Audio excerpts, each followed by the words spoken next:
Before you say, I don't believe it, it's too crazy, get a load of this. Jeffrey Dahmer, Milwaukee's cannibal serial killer, was there when Adam Walsh was taken from the Sears store in Hollywood, Florida 40 years ago. And that's just the beginning. Dahmer lived and worked only about 15 minutes away. And multiple witnesses put him inside the mall on the same day and time Adam disappeared. And these people are more than credible. One witness is a kid who was playing next to Adam right before it all went down. Another is the mother of a little girl who was there too. She swears Dahmer was watching him, and yet a third person actually spoke to Dahmer and followed him into the toy department. Just 2 weeks before Adam's abduction, an eerily similar attempt was made on another child in a Sears 50 miles away. You wouldn't believe the similarities between Dahmer and the police artist sketch from that incident. And if you're thinking, what is this? I thought they caught Adam Walsh's murderer and it wasn't Dahmer. Well, you'd be right. Sort of. But there's more to this story than you know. It's a strange one, and I cannot wait to unpack this for you.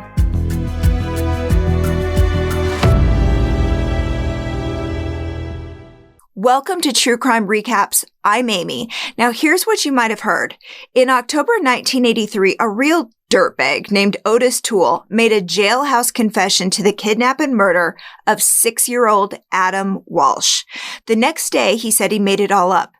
For the next 13 years, he repeated that confession recant cycle about 24 more times until he died in prison of liver failure in 1996. The thing is, his confessions, all of them, not as cut and dried as you might think. Let's start at the Hollywood Mall in Hollywood, Florida on a sweltering Monday, July 27th, 1981. Adam Walsh and his mother walked into Sears around noon-ish. Right in front of them was the toy department with this very cool display of video games. A group of 4 kids were already playing and Adam wanted to join in.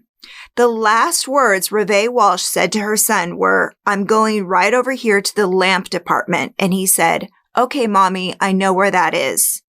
She estimates she was gone for about 10 minutes, although other reports say it might have been closer to 15 or 20.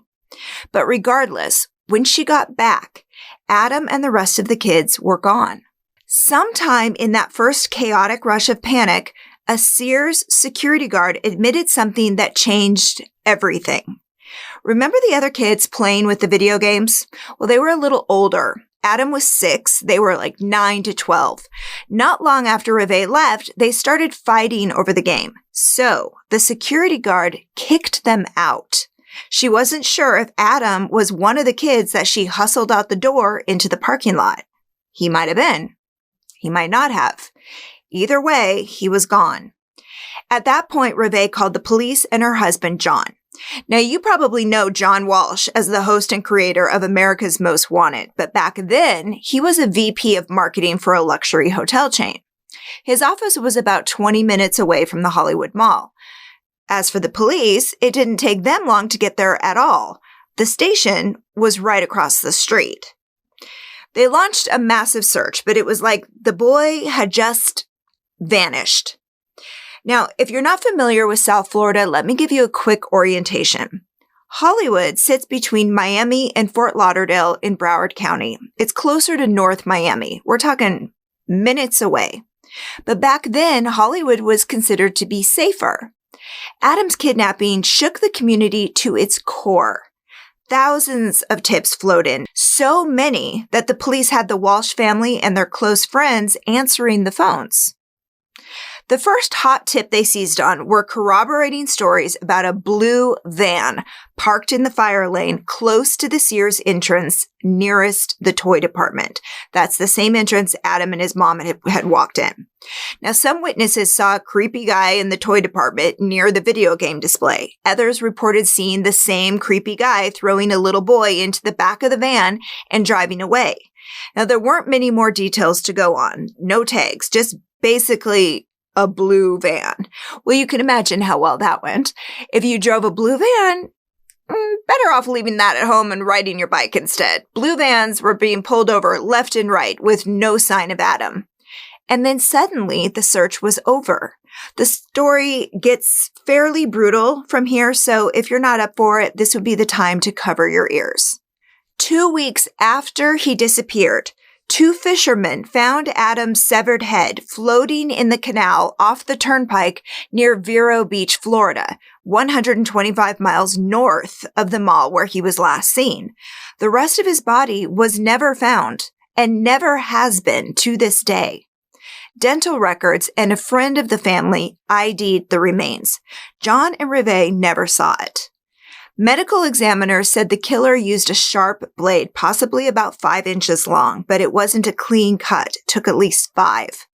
But when did he die? How long had his remains been floating in the canal? Those questions were harder to answer.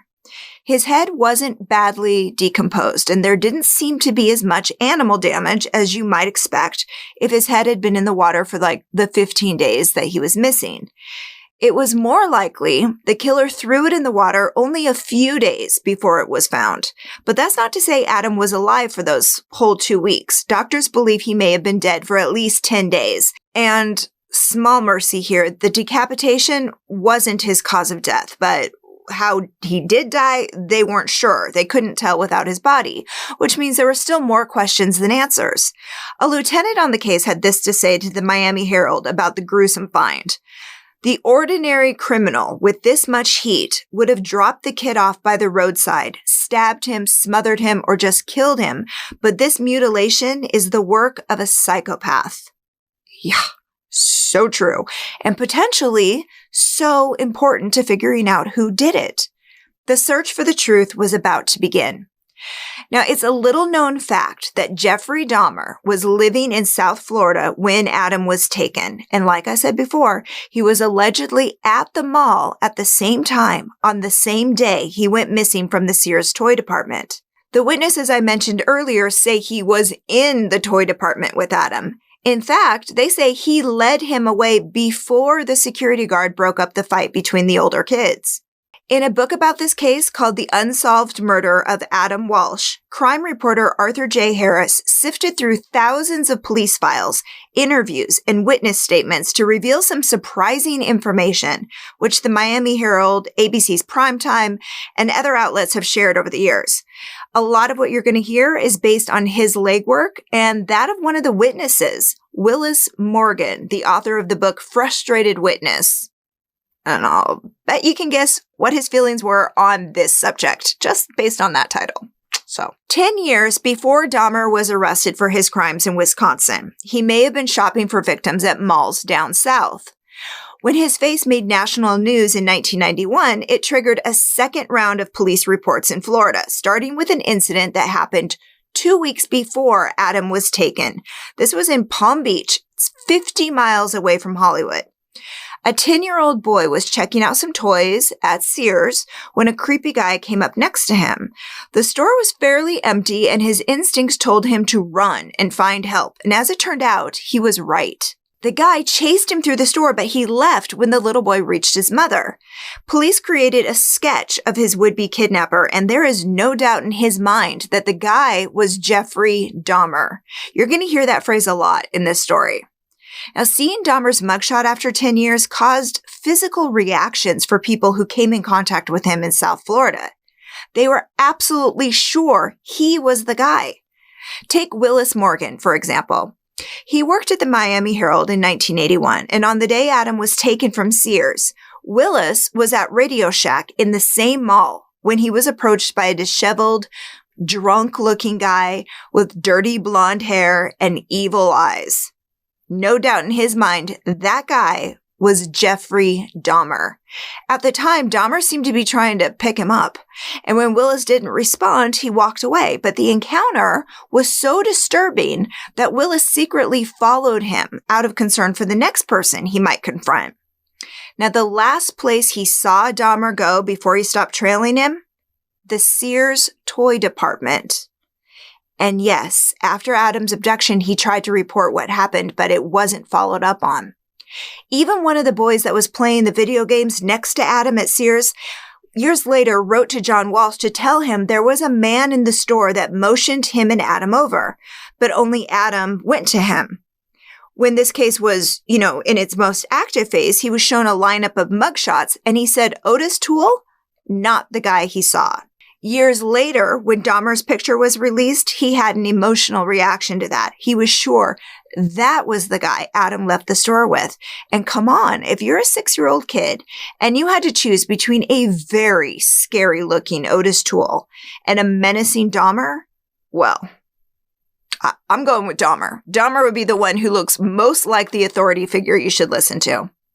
Even Dahmer's own father thought he could have done it.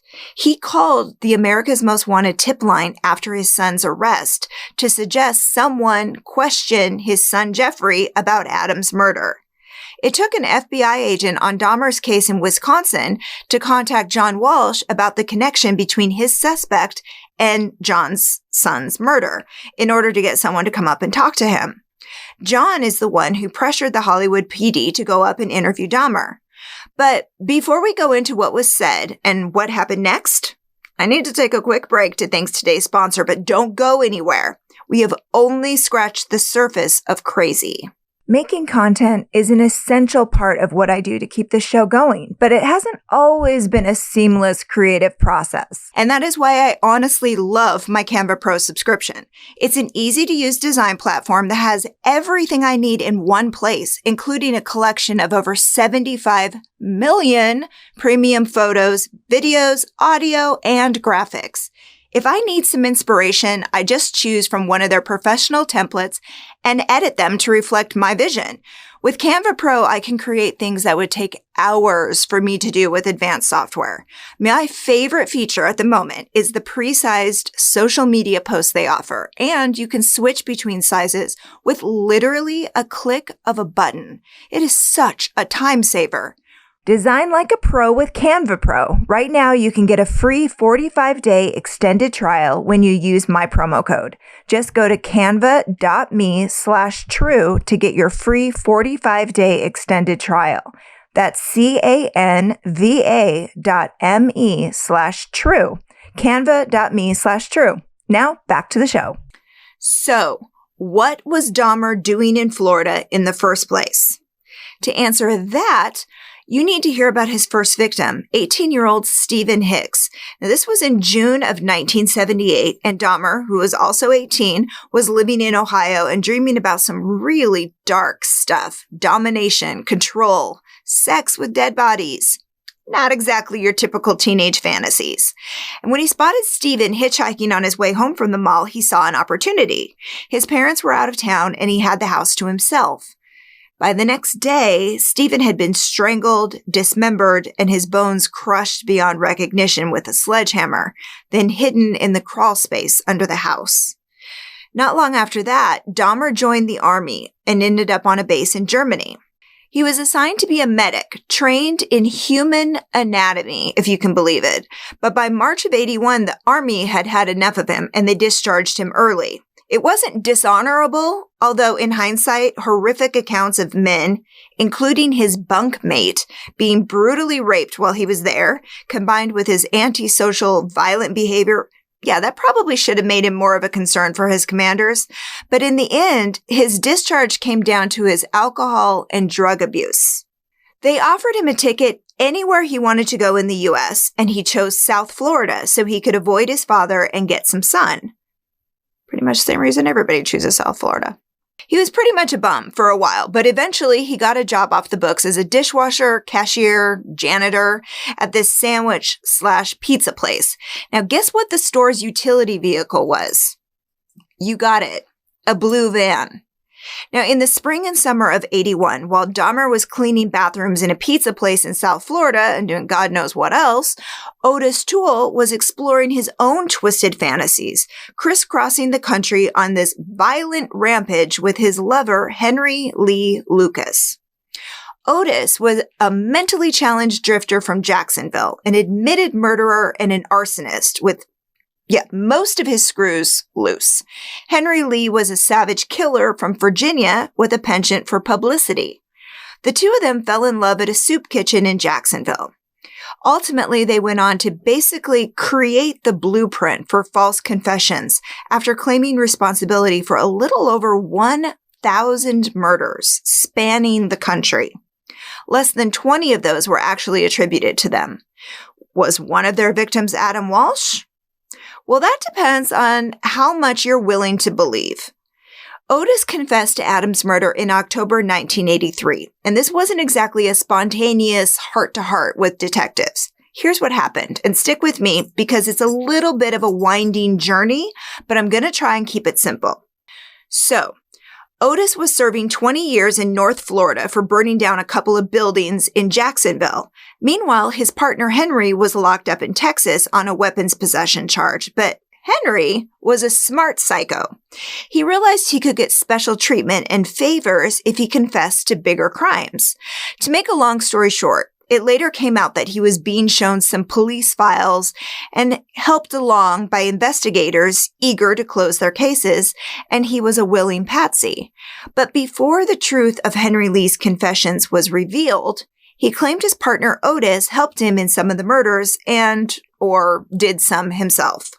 With all his confessions, Henry was developing quite a reputation as the world's deadliest serial killer, which he loved, and in exchange, he was treated like a king. Steak dinners, his own TV, cigarettes, visits around the country to help identify crime scenes. I mean, not too bad for a prisoner.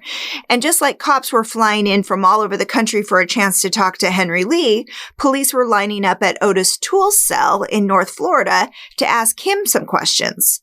By this point, Otis had laid claim to about 65 murders. In reality, he was probably responsible for 6, 2 that they could prove, 4 that he actually knew real details about without prompting. Most were arson-related or stabbings, and all of them were on older adults. The youngest was a 20-year-old woman. So during one visit from a Florida lawman, Otis asked him if he was from Fort Lauderdale. He wasn't, but, he was curious about the question. Otis implied he'd done something down there that he was willing to talk about. Now, related but possibly unrelated, you decide, around the same time, a movie about Adam Walsh's case was on TV. But Otis's knowledge of the case was off, right from the start. To begin with, he claimed he and Henry Lee were in West Palm Beach together, trying to lure a child into his white Cadillac using candy and toys as bait. They said they got a boy, Adam, supposedly, and dismembered him, kept his head, and continued south to the Florida Keys. Now remember that Adam's partial remains were found north of Hollywood, not south, and no one could mistake West Palm Beach for Hollywood. It was obvious he was either lying or confused. So the next day, a detective from Texas took his turn with Otis, and while they were talking, he asked him, was it true that he'd murdered 6-year-old Adam Walsh? Otis said no. The youngest he would go was like 14. Okay. A week later, the team from Hollywood showed up to continue that first conversation, but accurate facts were hard to come by from Otis. According to the interview transcripts in the police files, the investigators led him through the supposed confession. It was more of a, let me tell you what you're going to tell me kind of a conversation. So let me give you an example. When they asked him what Adam was wearing, he said the kid had mittens on in Florida in July. And that's just one bizarre detail he made up. He said Henry Lee was the one who actually swung the machete that took Adam's head. The truth was, Henry had been arrested for grand theft auto in Maryland on July 22nd, 5 days before Adam was taken. He was in a jail cell until October 1981, so obviously that was another lie. As the conversation went on, the cops showed him pictures of the area where Adam's remains had been found, the mile marker off the turnpike, the Sears store. They even ended up giving him a description of what Adam was wearing that day. He couldn't even pick Adam out of a lineup at first. They had to coach him on that. This went on until, what do you know, Otis had all the details of the case. In the days between these conversations, Otis recanted whatever the last thing he'd said was. It was very much, oh, yes, I did, meant no, I didn't. And there was no evidence that he was ever in South Florida in July of 1981 at all. So let me tell you a little bit more about a guy people did see in that area around that time. Adam's partial remains were found in the canal off the Florida Turnpike near mile marker 130 on August 10th, 1981. The next day, 2 Publix truck drivers reported seeing a blue van on the side of the turnpike near that mile marker just after midnight on Friday, August 7th. This is according to police reports summarized by reporter Arthur Harris. Publix, which that's a grocery store, by the way, they encouraged their drivers to stop and help stranded motorists if they could. I mean, who knows if they still do that, but at the time, in the early 80s, they did. And that's why the 2 drivers noticed the van on the side of the road. A car driving by might not have seen it at all through the vegetation, but the semis were high enough that they could see a man with a flashlight near the canal. They said it looked like he was dropping something round from a bucket into the water. They didn't stop because his hood wasn't up, flashers weren't on. It didn't look like he needed help, but it was strange. Strange enough for them to call it in after they heard about, Adam's partial remains being found. But when they mentioned the blue van, the police shut it down because Otis drove a white Caddy. So where was Otis when Adam disappeared? Well, that's a question they couldn't ever answer, so they tried tracing his steps, but the man was a degenerate drifter, so it wasn't quite as easy as checking his credit cards or calling his boss. With a lot of legwork, they tracked him to a hospital in Virginia about 2 weeks before this all went down. On July 24th, 3 days before Adam disappeared, Otis was at a Salvation Army in Virginia, begging for money to take a bus back to Jacksonville. They sent him to the Greyhound station with a check, and he was home in Jacksonville by July 25th. But did he stay there? And if he drove to Miami, where did he get the gas money? And why leave? At first, he said he didn't go anywhere after getting home. He claimed he only had about $20, not enough to travel on. But again, after a little conversating about it, they got him to say he found $300 in a coffee can buried under his mother's house, which he burnt down, by the way. So he then said he took the cash and drove down to Miami to trade sex for money because business was better down there than in Jacksonville. He said he ended up at the Hollywood Mall to window shop and noticed Adam on a bench outside Sears. He started talking to him, but in this version of his confession, he said he got him in the car with an offer of baseball cards. So what about that car? And what about the murder weapon? They tracked his white Caddy down at a used car lot in Jacksonville, and they took carpet samples from the front and back. They tested for blood, and they found a little, but there wasn't enough to try and match it to Adam's. And DNA at the time wasn't as far along as it is today.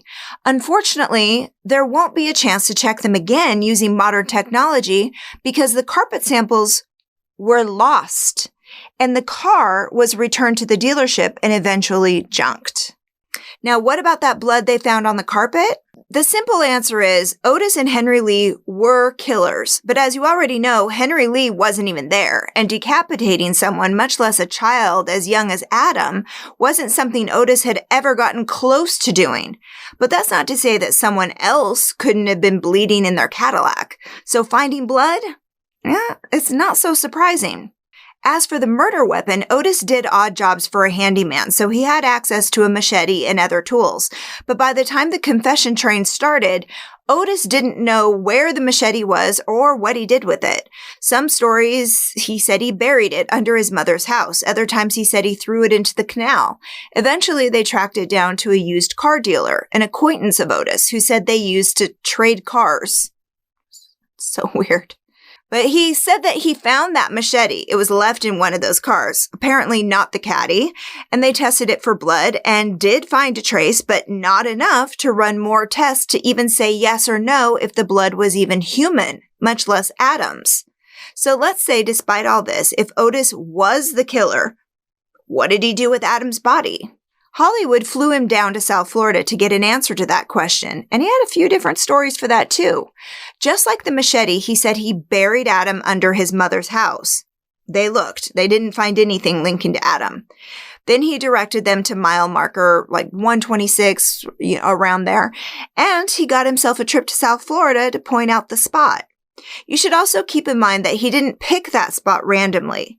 He'd seen pictures of the area where the remains were found, and they discussed the mile marker. The police dug the entire place up with nothing to show for it.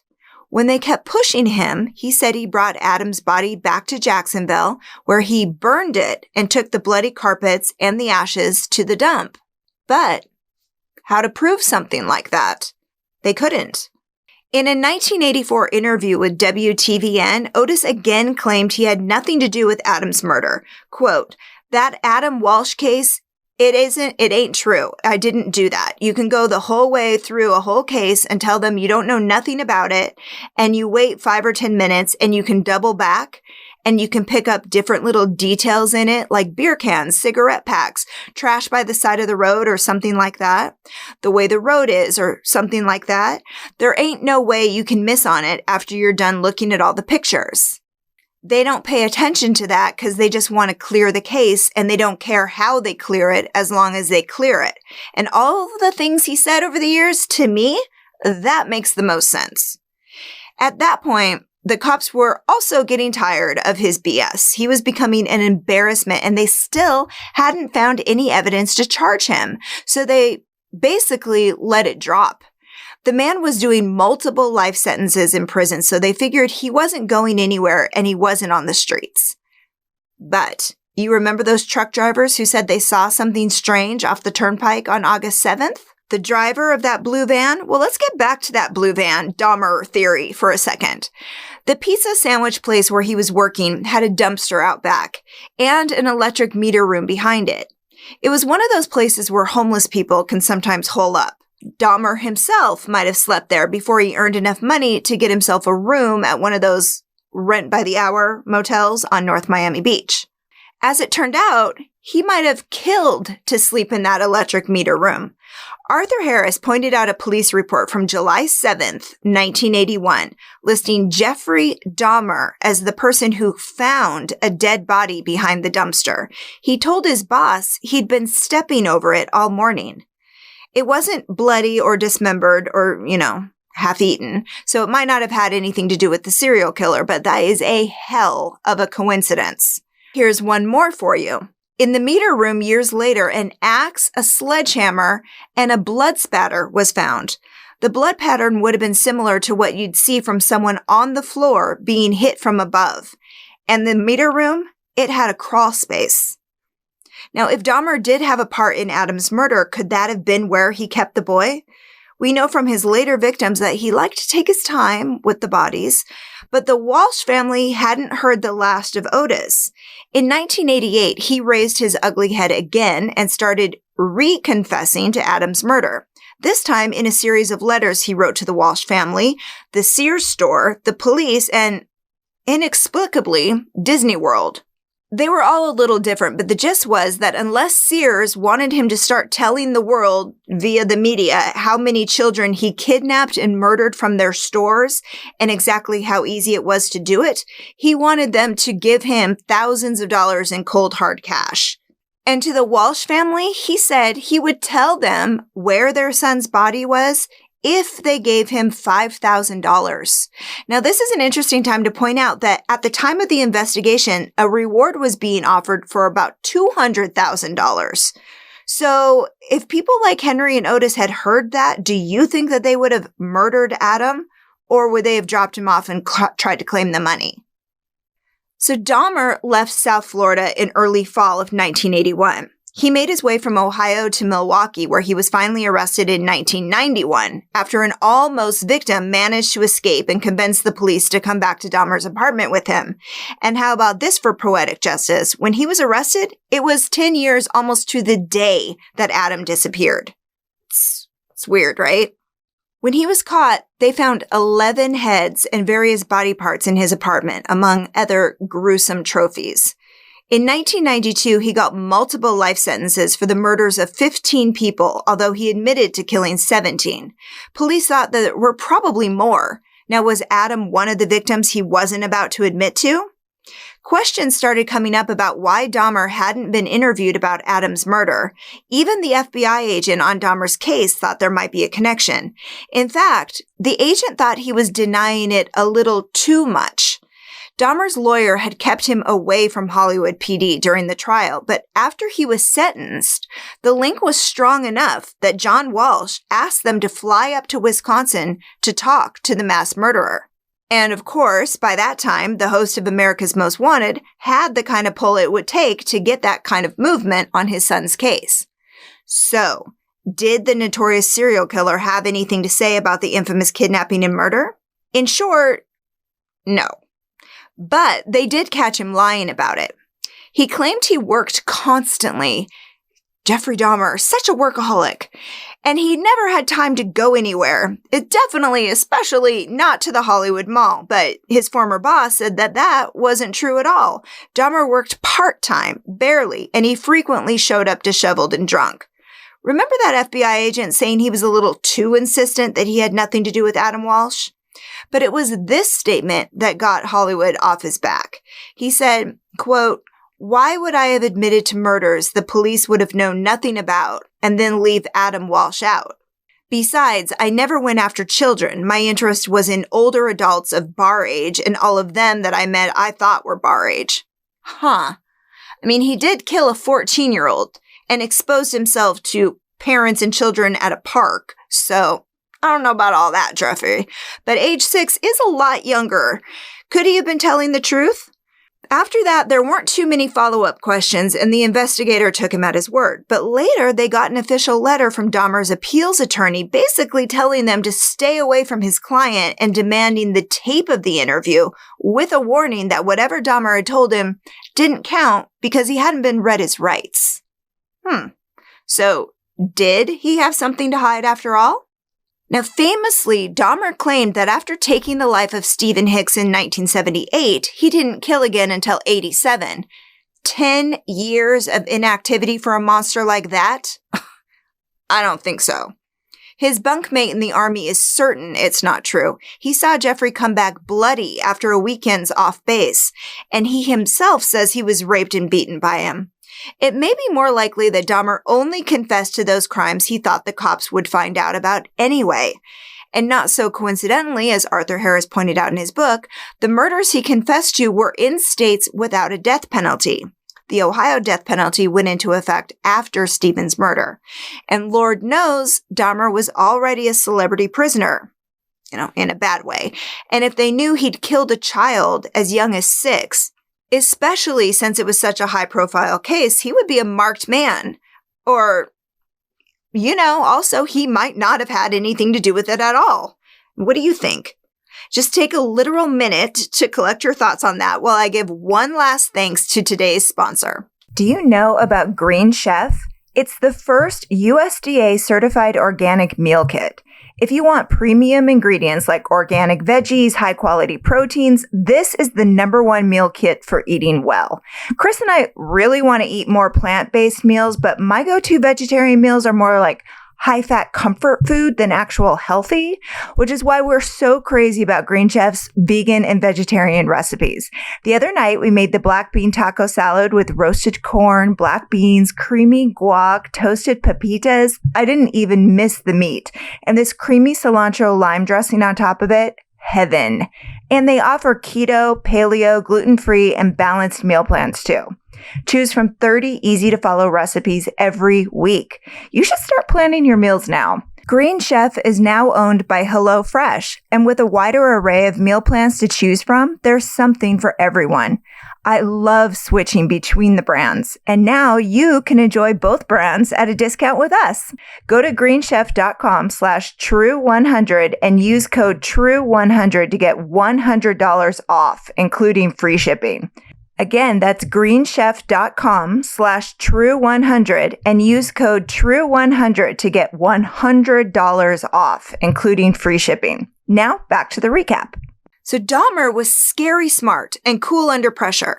He murdered Stephen Hicks when he was 18, and no one ever had a clue about it until his arrest in 1991. Although on the flip side, why would he lie? At that point, behind bars with no chance of getting out, what did he have to lose? Why not confess to the murder of Adam Walsh?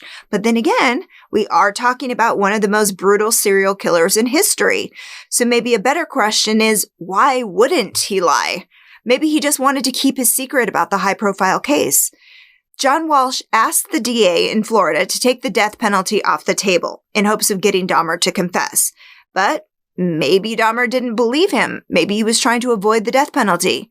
Maybe he just wanted to watch the Walshes suffer, never really knowing for sure if he had anything to do with it.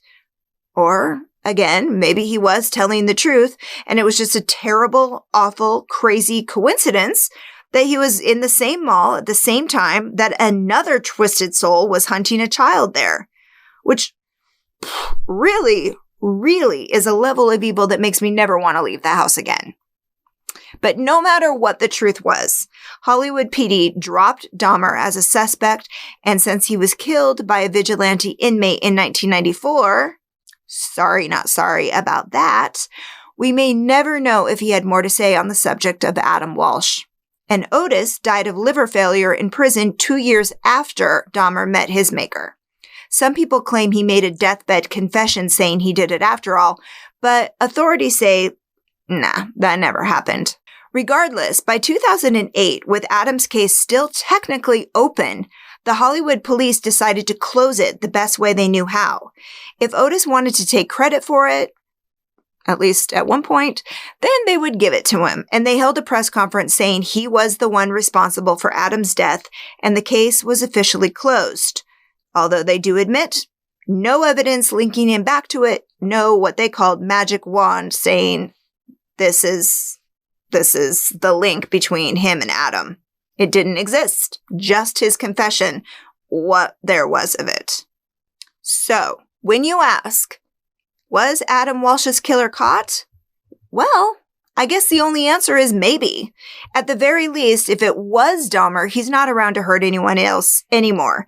And the same could be said for Otis Toole. But if the real killer was someone completely different, well, we can only hope for a miracle. At the very least, Adam's death wasn't in vain. John went on to catch hundreds of killers with the TV show America's Most Wanted, and together with his wife Reve, they founded the National Center for Missing and Exploited Children. And yes, they are still together, and they went on to have 3 more children. Oh, and as for that Sears security guard that threw the kids out of the store, she became a trauma nurse. So, that's your fun fact for today. And that's your recap. Thank you so much for coming down this rabbit hole with me. I'd love to know what you think about this Dahmer theory, so let me know in the comments. And if you like getting all the crime in half the time, please subscribe and hit the bell so you never miss a recap. Until next time, take care.